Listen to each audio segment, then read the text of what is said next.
अगर भविष्य की आहट को हम वर्तमान में महसूस कर लें तो हम अपने लिए सही निर्णय ले सकते हैं। Ravi P Tiwari official channel से मैं अतुल तिवारी आप सभी का बहुत बहुत स्वागत करता हूं। आज मैं आपको उत्तर प्रदेश लोक सेवा आयोग द्वारा आयोजित होने वाली बीईओ भर्ती की जीरो से लेकर टॉप लेवल की सभी जानकारी देने चल रहा हूं। यानी इस भर्ती के कब आने की उम्मीदें हैं, कितने पदों पर आने की उम्मीदें हैं, क्या इसकी चयन प्रक्रिया होगी, कौन सी वो गंभीर बातें हैं जिनको सीख कर हम इसमें अपना नाम उस लिस्ट में बना सकते हैं, वे सारी बातें मैं आपसे चर्चा में करने चल रहा हूं।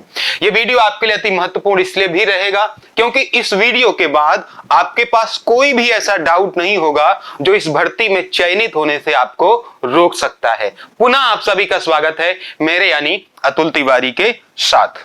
साथियों, रवि सर का यह प्रयास है कि इन वीडियोस के माध्यम से आप सभी को ऑथेंटिक और सही जानकारी पहुंचाई जाए ताकि आप अपने लिए सही निर्णय ले सकें। इसलिए आपसे आग्रह है कि इन वीडियोस को जरूरतमंद लोगों तक जरूर पहुंचाएं। चलिए शुरू करते हैं आज का अपना सेशन। आज मैं आपसे कौन कौन सी बातें चर्चा करूंगा। सबसे पहले मैं आपको पदों की संख्या बताऊंगा जो कि सबसे ज्यादा जरूरी है। योग्यता और सैलरी के बारे में भी हम बात करेंगे कि जेब में पैसा कितना आएगा। फिर उम्र सीमा यानी एज लिमिट को बात करेंगे। चयन प्रक्रिया की बात करेंगे। विज्ञापन कब आने की उम्मीदें होंगी और कट ऑफ और रणनीति यानी 2019 के कट ऑफ की भी चर्चा करेंगे। सरकार की इच्छा शक्ति वास्तव में इस चीज को बहुत प्रभावित कर रही होगी। यानी मैं ऐसा मानता हूं साथियों कि सरकार की वजह से न जाने कितने ऐसे लोग होंगे जिनकी एज ओवर हो जाएगी, जो उम्र सीमा को पार कर चुके होंगे। इसकी भी हम बात कर रहे होंगे। चलिए वीडियो को शुरू करते हैं और एक एक बात पर चर्चा करते हैं। और इस वीडियो में जो कुछ भी बताया जाएगा वो पूरी तरीके से प्रमाणित होगा और भविष्य में आपके लिए उपयोगी रहेगा। सबसे पहले पदों की संख्या की बात करते हैं। पिछले साल अगर हम 2019 की बात करें तो पदों की संख्या लगभग 300 थी, लेकिन इस बार पदों की संख्या 300 नहीं होगी। और कोई अगर आपसे कहे भी कि 300 से 400 पद बीओ के आ रहे हैं तो आप मत मानना, ये मैं कह रहा हूं।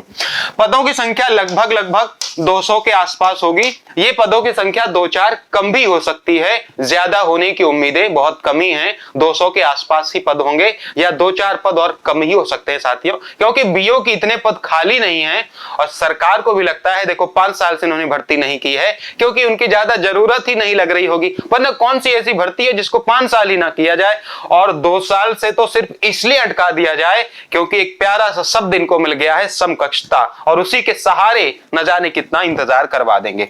अभी के हिसाब से इनमें पदों की संख्या साथियों 200 रहेगी, इससे ज्यादा होने की उम्मीदें बहुत कम है। कौन से वे लोग होंगे जो इस भर्ती में काबिल होंगे, जो योग्य होंगे? आपके पास होना चाहिए स्नातक और आपके पास होना चाहिए बीएड की डिग्री, ठीक है। इसके अलावा अगर आपके पास स्नातक या एलटी डिप्लोमा है तो भी आप इस भर्ती के योग्य रहेंगे। एक और बात इसमें काम की होगी, आयोग इनके समान ही एक समकक्ष योग्यता का भी निर्धारण करेगा और उसी समकक्षता के संबंध में आज 5 साल तक ये भर्ती आई नहीं हुई है और न जाने कितने दिन तक ये नहीं आएगी। लेकिन मैं आपको ये बता दूं कि मैं इसे इतना बड़ा और गंभीर मामला नहीं मानता हूं। अगर वास्तव में सरकार की इच्छा शक्ति रहे और विभाग को वास्तव में जिस दिन जरूरत पड़ेगी तो क्या आपको लगता है कि यह इतना बड़ा मामला है? इन सालों में न जाने कितनी बड़ी बड़ी भर्तियां हो गई जिनकी योग्यता इतनी इनसे ज्यादा भी रही होगी, क्या उनमें कोई मामला नहीं फंसा? तो आप तो इतने समझदार हैं, आपको इतना समझना ही चाहिए कि यह महज एक बहाना है। असली मकसद इसको नहीं लाना है, इसमें देर करना है। जिस दिन वो चाहेंगे एक मीटिंग होगी और घंटों में ये सारा मामला सुलझ जाएगा और आप देखेंगे इसको, ठीक है।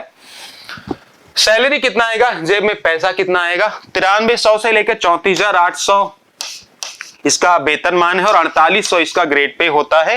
अगर हम एचआरए डीए इन सबको जोड़कर अगर बात करें तो लगभग 70 से 72 हजार रुपए आपके हाथों में आएंगे। यानी पैसों के मामलों में भी शानदार नौकरी है। इसके अलावा मैंने लिखा है ब्लॉक लेवल पर स्कूलों का बॉस होता है। मतलब साथियों आप ये समझ लो कि जब ये स्कूल में प्रवेश करता है तो वहां का सारा स्टाफ थर थर कांपने लगता है। क्यों? क्योंकि किसी को नहीं पता होता है कि आज किसकी कमी पकड़ी जाएगी और किस पर गाज गिरेगी। सैलरी रोक देता है ना, क्योंकि जो प्रमोशन का प्रस्ताव है, जो प्रमोशन की संस्तुति है, वो बीईओ ही करता है और उन्हीं के प्रस्ताव के आधार पर ही प्रमोशन होते हैं। सैलरी अगर रुक जाएगी अगर अच्छा काम नहीं किया तो समझ लीजिए boss of the school teacher of the teacher, शिक्षकों का भी शिक्षक ये कहलाता है। काफी हाई प्रोफाइल जॉब है, पावर भी है, पैसा भी है, सब कुछ बहुत शानदार है।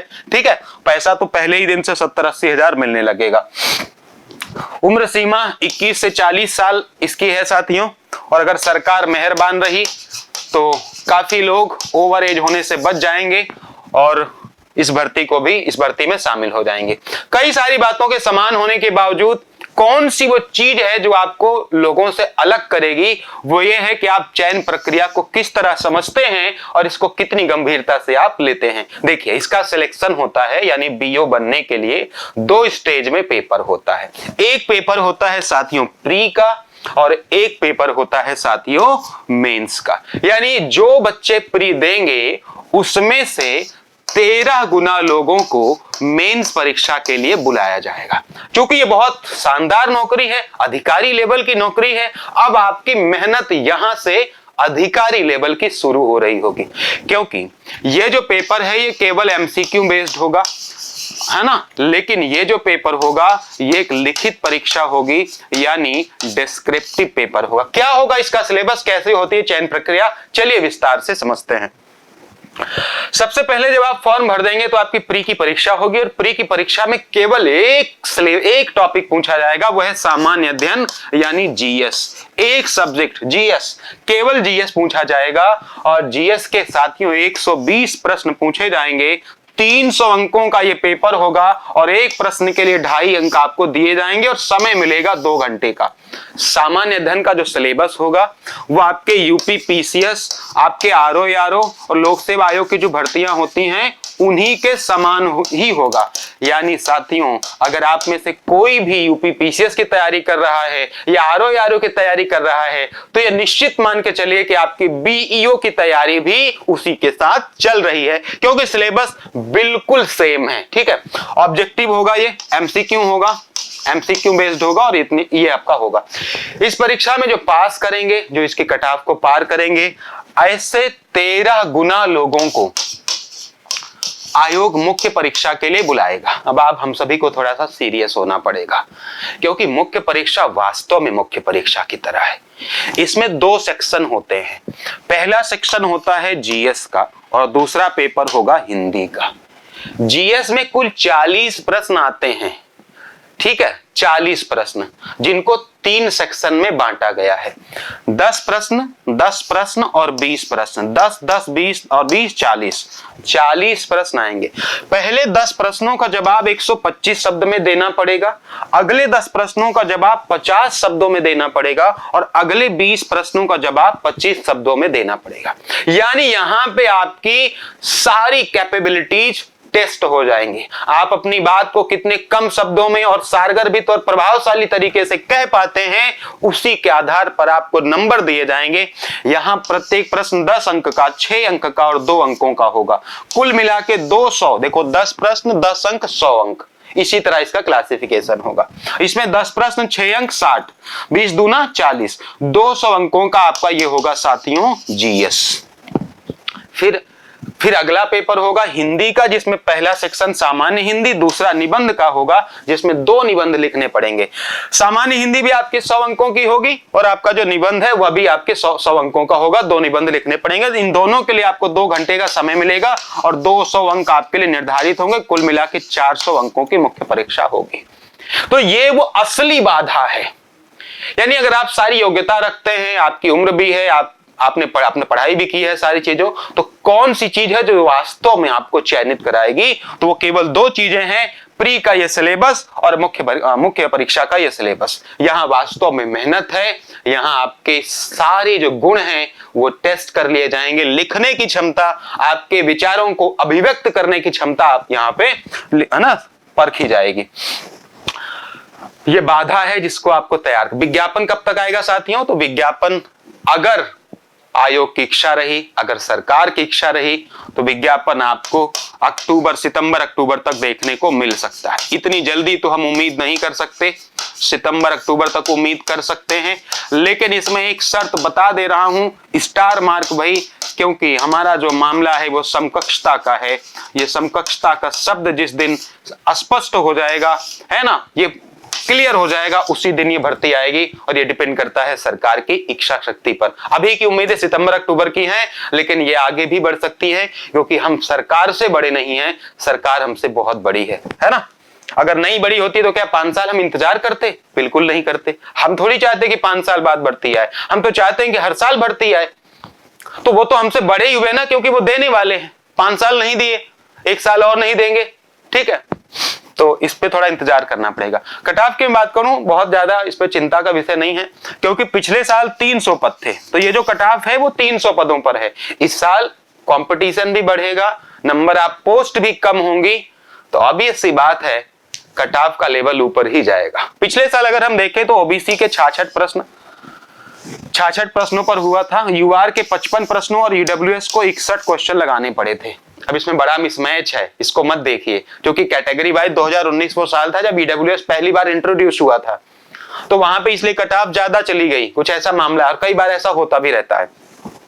तो मैं अगर सेफ से बोलूं कि अगर आपको तैयारी करनी ही है, कोई क्या टारगेट लेकर चले, तो प्री में आपको मिनिमम मेरे हिसाब से 75 प्रश्न सही करने का प्रयास करना चाहिए, तब आप सेफ जोन में हो जाएंगे। और इतना टारगेट तो लेकर चलना ही पड़ेगा, वरना फिर आपके लिए मुश्किल हो जाएगी, ठीक है। तो ये सभी वो बातें रही, मेरे हिसाब से मैंने सभी बातों को कवर कर लिया है।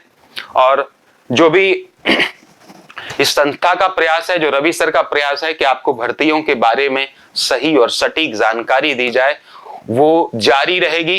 बीओ की भर्ती के बारे में एक एक जानकारी मैंने आपको बता दी है। हमें थोड़ा सा इंतजार करना है इस भर्ती के आने का, सरकार की इच्छा शक्ति का। निश्चित ही ये जानकारी आपके चयन में एक महत्वपूर्ण रोल अदा करेंगी, चाहे वो सिलेबस को समझने को लेकर हो, चाहे वो योग्यता को लेकर हो, या उस पूरी प्रक्रिया को समझने को लेकर हो, यानी कौन से वो रास्ते हैं जिनसे गुजरकर बीओ जैसे पद को पाया जा सकता है। तो आप सभी का बहुत बहुत शुक्रिया, चैनल से जुड़े रहें। ये चैनल इसी तरह आपकी भविष्य में बहुत सारी चीजों में मदद करता रहेगा, और मैं ऐसी ही जानकारी आपके लिए लेकर आता रहूंगा। Thank you so much.